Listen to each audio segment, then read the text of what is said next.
социально-экономическому развитию республики предстоят очень большие задачи. И всем это понятно. Я думаю, что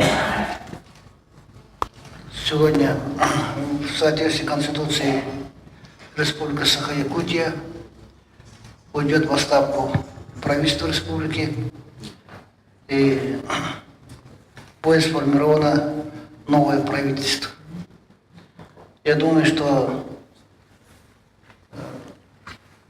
мы по тем или иным приоритетам, которые для себя определяли за эти годы, мы их продолжим, и, соответственно, будут подобраны кадры, которые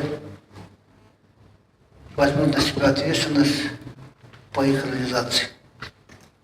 Я надеюсь на это, и при этом формирование правительства будет очень быстро.